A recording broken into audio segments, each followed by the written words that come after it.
미스터 마켓. 예.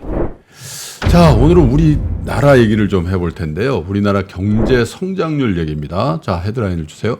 성장률은 2%대 회복이 된다. 그런데 소비와 투자는 여전히 부진한 반쪽 성장.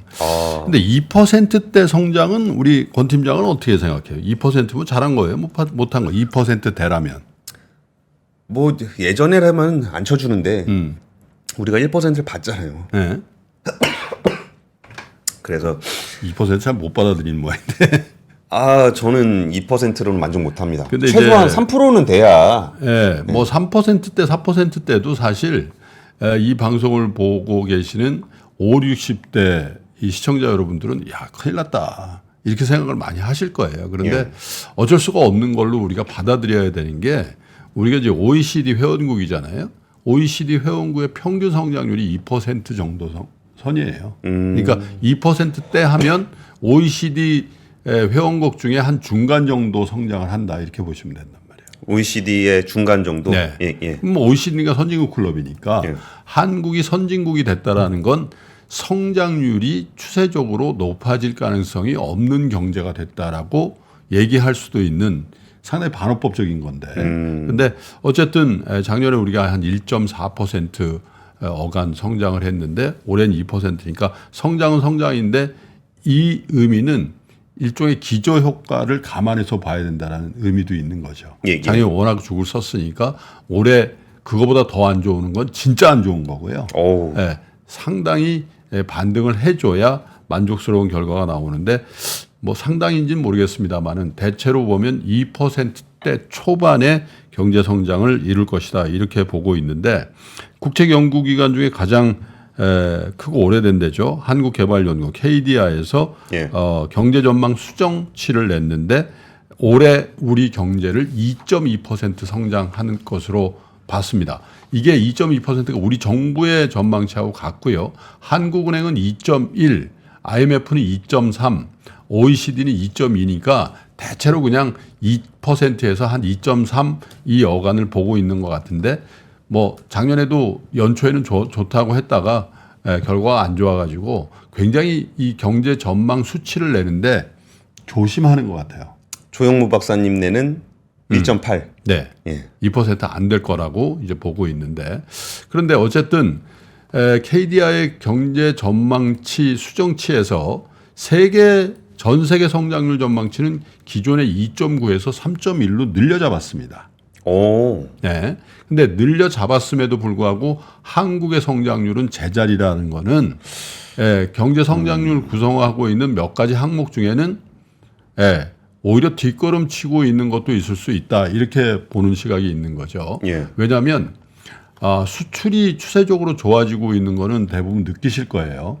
근데 우리 경제 수출이 차지하는 비중이 높다. 근데 수출이 좋아진다. 그러면 작년 하반기에 봤던 성장률 전망치에서 조금 늘려 잡아도 되는 게 글로벌 성장률이 2.9에서 3.1이라는 건 의미 있는 숫자죠. 그쵸. 전 세계니까. 예. 그러면 전 세계 경제가 좋아지면 수출이 좋아질 가능성이 많으니까 우리 경제 성장률 좋아져야 되는데 그렇지 않다라고 얘기하는 거는 수출만 좋아지고 나머지 내수와 투자 이런 것들은 별로 좋지 않아진다라는 뜻이죠. 그죠? 그래서 성장률 전망치를 유지한 게 올해 민간 소비의 경우에 상품 소비 증가세가 둔화된 점을 고려해서 기존에 1.8을 보고 있다가 내수 소비가 1.8 성장할 거라고 보고 있다가 이걸 오히려 내렸어요. 1.7로. 와, 그러니까 남들 다 가는데 우리가 못 가는 이유가 내수에 있다라는 거죠. 우리 소비가 생각보다 더 안 좋아질 거다라고 전망을 한 거죠. 근데 작년에 1.4% 성장할 때 우리 내수 소비의 성장률이 1.8이었어요. 내수가 견인한 거네요. 그렇죠.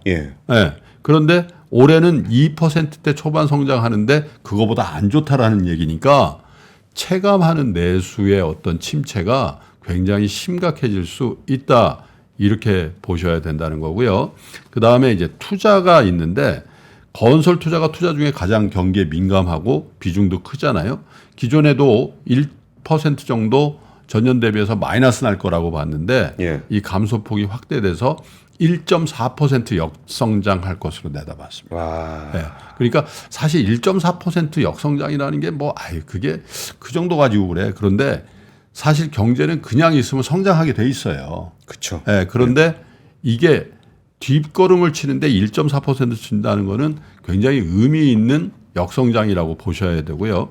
그 다음에 설비 투자도 2.3을 봤었는데 이거를 0.1%포인트 낮췄고 지식재산 생산물 투자 뭐 R&D라든지 이런 것들이죠. 이런 것들도 2%포인트, 0.2%포인트 하향 조정을 했습니다. 그러니까 뭐 수출 빼고 다 내린 다 거네요. 내린 겁니다. 예. 그러니까 우리 여러분들이 투자를 하시거나 사업을 하실 때도 야 KDI 같은 보수적인 경제 전망을 하고 또 전 세계 혹은 우리 국가 경제를 이렇게 조망하고 있는 데서조차도 내수와 설비 투자는 작년만 못할 것이다라고 보는 거예요. 그러면 우리의 유가증권 투자, 주식 투자도 그걸 봐야죠. 어젠가요, 뭐 이마트가 물론 이제 뭐 부동산에 관련된 뉴스 나오고 했습니다만은 적자가 굉장히 심각하게 났더군요, 보니까. 그렇죠. 네. 예. 그게 전형적인 내수거든요. 그죠? 예. 그런 류의 산업들에 대한 전망이 좋지 않은데 그 내수에 있어서 아까 얘기한 유통업체들, 글로벌 유통업체들이 들어온다는 거잖아요. 예. 그러면 그 업종의 피해를 보고 있는 플랫폼을 비롯해서 혹은 국산을 그 플랫폼에 얹어서 팔아야 되는 사람들은 훨씬 더 타격을 받을 거예요. 맞아요. 예. 아예 전무해지는, 그러니까 매출이 아예 끊겨져 버리는 그런 중소기업이나 자영업들도 굉장히 많이 나올 수 있다라는 거죠. 왜? 내수가 침체되어 있는데 다른 변수들이 또 다른 플레이어들이 의미 있게 들어온다는 얘기니까요. 근데 예. 한 가지 희망은 수출인데 역시 수출 회복의 견인차는 반도체입니다. 반도체 가격과 물량이 늘어나면서 대중국 수출 좀 늘고 있는 모습이 나오잖아요. 그래서 예. 수출 회복세가 굉장히 강해 보이는데 기존의 3.8%를 보다가 0.9%포인트를 늘려잡아서 4.7% 정도 수출 성장을 할 것이다. 이렇게 봤습니다. 그러니까 우리나라 수출 대기업들 위주로 지금 주가가 좀 좋은 측면이 있잖아요. 반도체도 예. 그렇고 자동차도 그렇고 거기에 뭐 예를 들면 주주 환원율을 높인다든지 이런 것들이 가미가 되면서 코스피 굉장히 소외되었던 어떤 수출 관련주들 이런 것들이 주가도 회복을 하고 있는데 이런 전망이 맞을 수도 있고 틀릴 수도 있습니다. 그런데 이런 전망을 하는 거는 정말 여러 가지 변수들을 넣어서 전망을 하는 건데 전체는 틀릴 수도 있지만 부분의 어떤 개별 내수다 수출이다 설비 투자다 이런 것들이 틀릴 확률은 예. 전체가 틀릴 확률보다는 좀 덜해요. 그렇죠. 그래서 우리의 투자나 비즈니스 하시는 분들도 내수 쪽에 어떤 그 100% 익스포저가 있는 분들은 조금은 조심조심 하시는 게 좋을 것 같고 그리고 수출 쪽에 어떤 줄을 대고 있는 비즈니스나 투자를 하고 계신 분들은 조금 더 진취적으로 해도 되는 거 아닌가라는 게 KDI의 어제 나온 수정 한국경제 전망을 얘기하고 있다. 이렇게 보시면 될 것 같습니다. 그러니까 주식 비중은 뭐 반도체라든지 수출 쪽으로 네.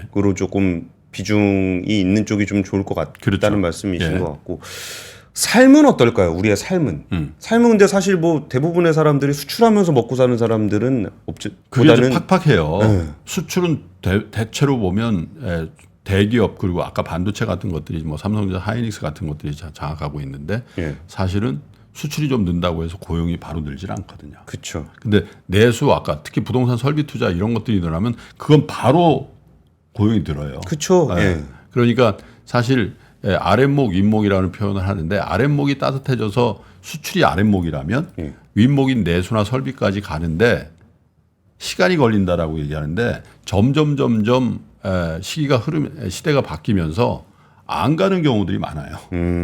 반도체 경기 좋아진다고 갑자기 고용이나 뭐 내수가 좋아지질 않거든요. 그렇죠. 그래서 그런 부분들은 2024년을 관통하면서 우리가 함께 어쩌면 고통을 공유해야 될 그런 상황이 아닌가 그런 생각이 드네요. 그러니까 지금 말씀하신 얘기 듣다가 생각났는데, 그러니까 뭐 가구 기업 이런데 분석할 때 제일 앞에 나오는 지표가 부동산 거래량이더라고요. 그 가구라는 게 우리가 그냥 가구점에 가서 살 수 있는 가구도 일부 있지만 예. 사실 분양하면 거기에 다 가구 들어가잖아요. 그렇기도 하고 이사 갈 때 그러니까 우리가 가구를 집에 살다가 바꾸는 경우는 별로 네. 없잖아요. 이사 갈 때 보통 바꾸고 그렇죠. 뭐 가전 제품 이런 것들도 뭐 그때 바꾸고 그러니까 오히려 그 내수에 미치는 영향이 이런 것들이 좀 있는 것 같은데 올해 우리의 삶은 좀 팍팍할 것 같으니 네. 두 가지죠. 수출 기업에 투자해서 캐피탈 게인을 먹든가 아니면 밸류업으로 주주 환원을 늘려서 배당으로 사람들이 쓸 수 있는 재원을 좀 만들어 주거나 두 개 다 좀 해보자고요. 네, 이런 것도 필요하지 않을까 싶습니다. 네.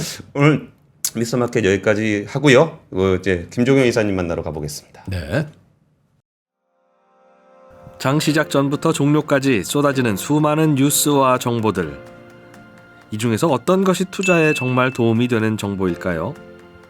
3프로의 증시 셔터맨 박근영 마스터가 직접 정보를 선별하고 투자의 힌트를 드립니다. 시간도 아끼고 투자 아이디어도 얻는 시간, 박근영 부장의 마켓 힌트와 함께 하세요. 자세한 사항은 3프로 TV 앱과 홈페이지를 확인하세요.